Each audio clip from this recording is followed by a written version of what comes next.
Hello everybody, welcome back to Jordan's Mind. Today I was thinking about phobias. I was on my For You page on TikTok the other day. I came across a video that said this would trigger your blah blah blah phobia. And I was just thinking like, this stuff is kind of weird, so I wanted to talk about it. So I ended up doing some research on these phobias and I came across some really weird ones and I just want to do a quick rundown of these. Alright, so this first one I'm looking at is called trypophobia. Trypophobia is defined as the fear of patternal holes. If I go like this. Are you scared? Are you scared of Fruit Loops? Are you scared of Cheerios? When I was doing my research on this, I feel like a lot of the photos used was like holes in someone's skin. There's craters in your skin, I'd be scared too. I saw another example where it showed a hornet's nest. And let me tell you, I'm scared of seeing a hornet's nest too, like just as much. Donut store. Would that make you uncomfortable? Seeing all the donuts lined up in the shop? Can you imagine? The worker's like, hi, what can I get for you today? I'm really uncomfortable with donuts. Do you have any other options? Oh, if it's the donuts that freak you out, we do have something called donut holes. Holes?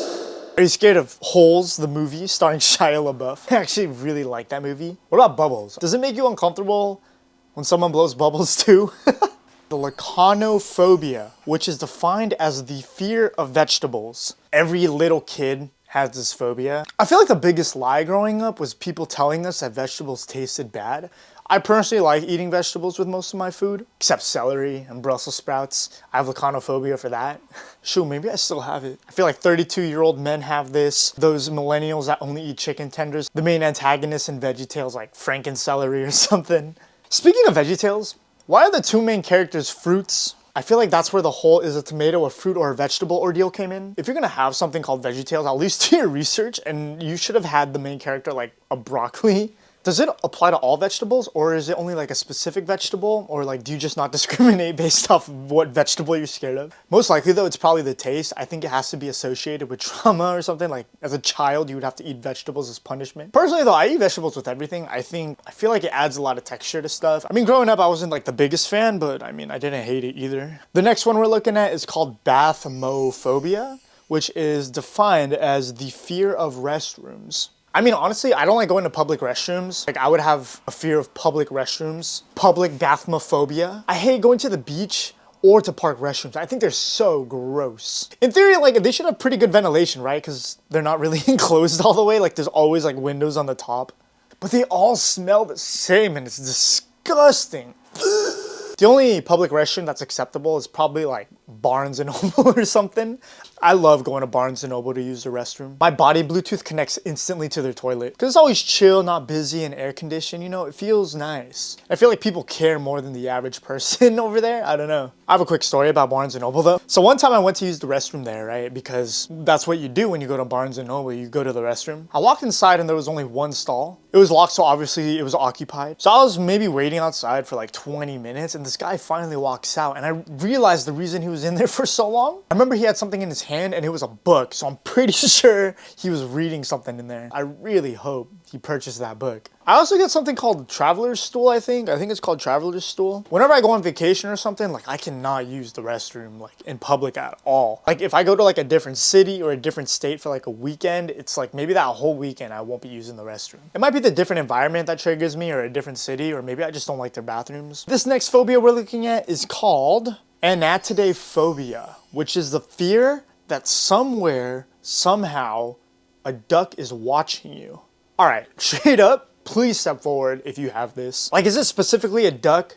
Because when I go to a park and a geese is staring at me, I get pretty scared. Imagine your kid has this, you go to Disneyland, and there's a person in a Donald Duck costume. Can't even take a photo with him. I feel like it could stem from the fear of birds maybe. Like I get pretty freaked out about birds. Like they're pretty unpredictable and everyone knows that the government uses them as a drone. I get freaked out for a little bit when I see like those dinosaur looking ones. But then I go on TikTok and I see like a bird singing September by Earth, Wind and Fire.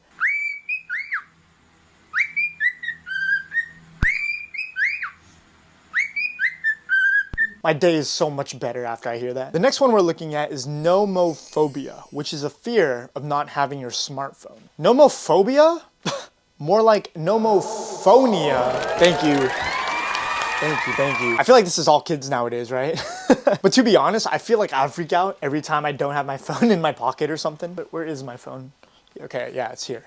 Okay, I got it. Don't worry, guys. I have a lot of things on my phone that I'm actually relying on. Nowadays, I need it to go anywhere. I use apps for a lot of things, like checking my bank account, buying stuff. Like even going to the gym, I need to pull up my app so I can scan my photos so they can let me in. Sometimes it doesn't work because the reception sucks there and then they're like, we can't let you in. So I would have to give them my whole phone number, like my name, my ID. It's a whole mess. But I feel like nomophonia, sorry, nomophonia. I feel like nomophone phobia.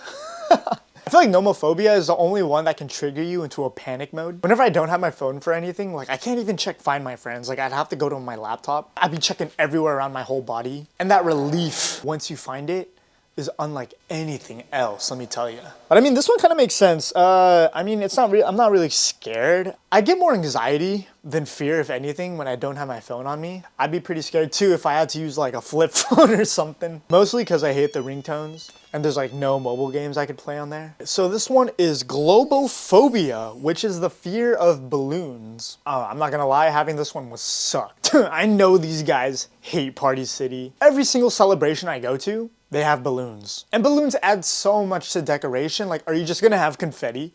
People with this phobia, when they have birthdays, do they just like not hang up balloons or anything? They only have posters on the wall that say happy birthday. Does it have to be like a balloon? Is it like the circular balloons or like, are you cool with balloon animals? What if it's something balloon adjacent, like a beach ball? A beach ball is basically a balloon, right? Like it's made of rubber, you have to blow into it. Or is it because a beach ball is like a ball, but isn't a balloon kind of like a ball? It would have to be associated with the loud noise, like from popping or something. Isn't that an inherent fear? Like why in movies they have jump scares with like super loud noises? Imagine going to Disneyland.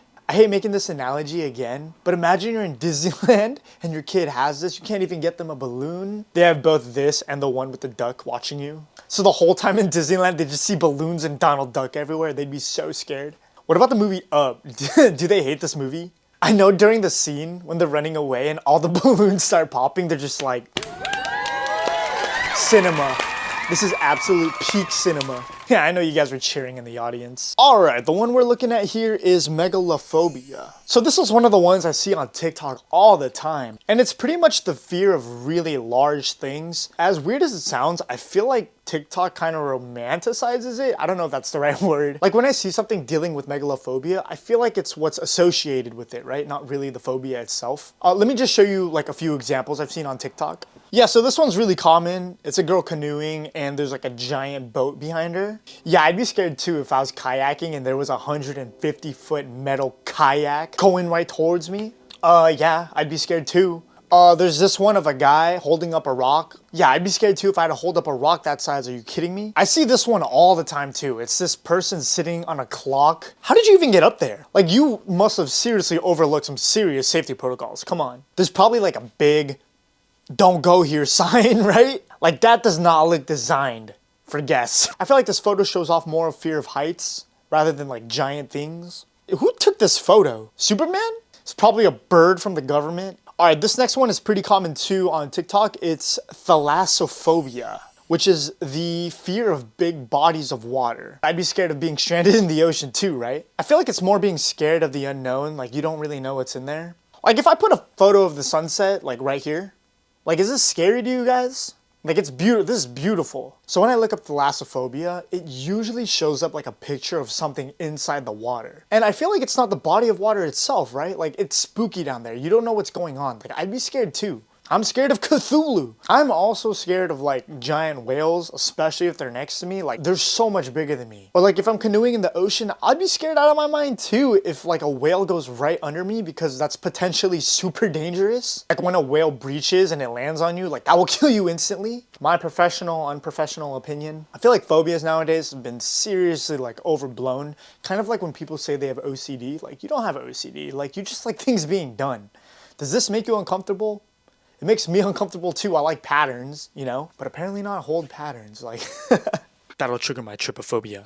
I feel like phobias really inhibit people to do normal things. And like people really get panic attacks from certain phobias and people refuse to do certain things just because of phobias attached to it. I know someone with the fear of sharks and they do not like going to the bathtub because of it. I think people should really rethink whether or not they have this phobia or whether they're scared of the thing associated with the phobia, right? Like being scared of the dark versus like what's in the dark. If you're in a room full of people and they turn off the lights, would you still be scared? You know what I mean? Like surprise parties, are you scared of surprise parties? But anyways, that's all I have for you guys today. If you liked the video, please like, comment, and subscribe. And if you're eating food, I hope you enjoyed your meal. I'll see you next time.